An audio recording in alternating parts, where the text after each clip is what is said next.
नमस्कार दोस्तों, मैं डॉक्टर मनोज कुमार शर्मा ब्रह्मांड के नए रहस्यों को खोजने के लिए आपको ले चलता हूं ब्रह्मांड की सैर पर। और इस सैर में बिंदुओं का और इस ब्रह्मांड का क्या संबंध हो सकता है, इस चीज को आज ढूंढेंगे। क्या हमारे ऋषि मुनियों ने ब्रह्मांड के बिंदु का कोई आधार ढूंढा था? तो दोस्तों, क्या हमारे ऋषियों को ब्रह्मांड का रहस्य पता था? क्या ब्रह्मांड में कोई ऐसी जगह है जहां से कुछ भी वापस नहीं आ सकता, यहां तक कि रोशनी भी वहां से वापस नहीं आ सकती? तो क्या दोस्तों, हमारे ऋषि मुनियों को ब्रह्मांड के रहस्यों का पता था, उन्हें जानकारी थी? तो इस गूढ़ अर्थ को जानेंगे हमारे इस वीडियो में। नमस्कार दोस्तों, मैं डॉक्टर मनोज कुमार शर्मा ब्रह्मांड के नए रहस्यों को खोजने के लिए आपको ले चलता हूं ब्रह्मांड की सैर पर। और इस सैर में बिंदुओं का और इस ब्रह्मांड का क्या संबंध हो सकता है, इस चीज को आज ढूंढेंगे। क्या हमारे ऋषि मुनियों ने ब्रह्मांड के बिंदु का कोई आधार ढूंढा था? तो दोस्तों, क्या हमारे ऋषियों को ब्रह्मांड का रहस्य पता था? क्या ब्रह्मांड में कोई ऐसी जगह है जहां से कुछ भी वापस नहीं आ सकता, यहां तक कि रोशनी भी वहां से वापस नहीं आ सकती? तो क्या दोस्तों, हमारे ऋषि मुनियों को ब्रह्मांड के रहस्यों का पता था, उन्हें जानकारी थी? तो इस गूढ़ अर्थ को जानेंगे हमारे इस वीडियो में। बिंदु का ब्रह्मांड में क्या महत्व है,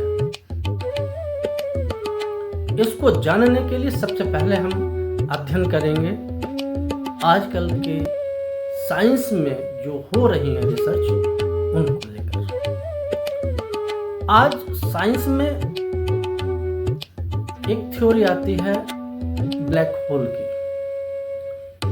और आंशिक रूप से व्हाइट होल की भी कहीं कहीं चर्चा हमें सुनने को मिलती है। तो क्या ये ब्लैक होल और व्हाइट होल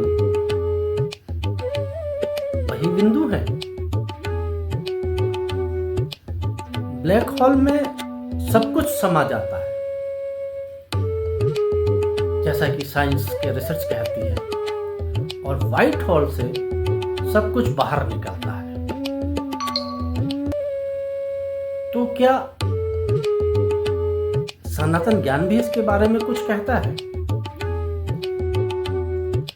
जब एक विशाल तारा मरता है, वो खुद में कोलैप्स हो जाता है, तो वहां पर एक ऐसा बिंदु बनता है जहां ग्रेविटी इन्फिनिट हो जाती है। इसे कहते हैं सिंगुलैरिटी। यहां पर स्पेस और टाइम के नियम टूट जाते हैं। अर्थात दोस्तों, यह चीज ब्रह्मांड की सबसे ज्यादा रहस्यात्मक है। अब इमेजिन करो, ठीक इसका उल्टा, एक ऐसी जगह है जहां कुछ भी अंदर नहीं जा सकता, लेकिन एनर्जी और मैटर लगातार बाहर निकल रहा है। तो ऐसी जगह को कहते हैं व्हाइट होल। कुछ लोग इसे वार्म होल के भी नाम से जानते हैं। यानी इसका तो अर्थ यह होता है कि हमारे ब्रह्मांड में भी दरवाजे हैं जिसको हम टाइम ट्रेवल से जोड़ सकते हैं। तो क्या हमारे सनातन ऋषि टाइम ट्रेवल के बारे में भी जानते थे, जिससे हम एक जगह से दूसरी जगह आसानी से आ जा सके। अब थोड़ा सा सनातन ज्ञान की तरफ देखते हैं। हमारे ग्रंथों में प्रलय का वर्णन आता है। एक ऐसा समय, प्रलय का जो समय होता है वो एक ऐसा समय होता है जब पूरी सृष्टि समाप्त हो जाती है, वो एक बिंदु में समा जाती है। तो इसका क्या मतलब हुआ? क्या ये कोई एक ब्लैक होल जैसा है जहां पर सारी चीज एक साथ समाप्त हो जाती है? क्या इसको हम ब्लैक होल का कॉन्सेप्ट कह सकते हैं? और फिर उसी बिंदु से एक नई सृष्टि का जन्म होता है, जैसे सब कुछ एक सोर्स से बाहर आ रहा हो। तो क्या दोस्तों ये एक व्हाइट होल हो सकता है? इसको एकमात्र विचार भी कह सकते हैं। एक तरफ सनातन धर्म कहता है कि सब कुछ ऊर्जा है, चेतना है और ब्रह्मांड एक साइकिल में चल रहा है, एक चक्र में चल रहा है। चक्र सृजन का, पालन का और फिर संहार का, जो कि हम साइंस में इक्वेशंस के रूप में देखते हैं। हमारे ऋषि मुनियों ने इसे शायद अपने अनुभव में महसूस किया होगा। लेकिन दोस्तों यहाँ पर सच्चाई को समझना भी बहुत जरूरी है। सनातन ग्रंथों में ब्लैक होल या व्हाइट होल, इन सब चीजों का कहीं पे भी कोई डायरेक्टली वर्णन नहीं आया है, कोई भी उल्लेख नहीं मिला है। ये तो एकमात्र कॉन्सेप्चुअल है और साइंस प्रूफ पे चलता है। जहाँ साइंस प्रूफ पे चलता है, वहीं हमारा जो अध्यात्म है वो हमारे अनुभव पे चलता है। तो क्या दोस्तों ऋषियों को ब्लैक होल के बारे में कुछ जानकारी थी, या हम आज उनके ज्ञान को एक नए तरीके से दोबारा से समझ रहे हैं, जिसको आज हम कहते हैं रिसर्च? शायद ब्रह्मांड का सच बहुत ज्यादा गहरा है।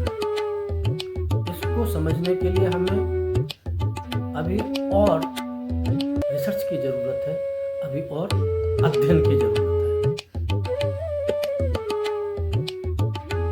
साइंस और स्पिरिचुअलिटी दोनों एक दूसरे के पूरक हैं। दूसरों में अभी हमें अध्ययन की और रिसर्च की आवश्यकता है। अगर यह रहस्य आपको सोचने के लिए मजबूर करता हो, आपको कुछ नई जिज्ञासा उत्पन्न करता हो, दोस्तों मेरे इस वीडियो को लाइक करें, सब्सक्राइब करें,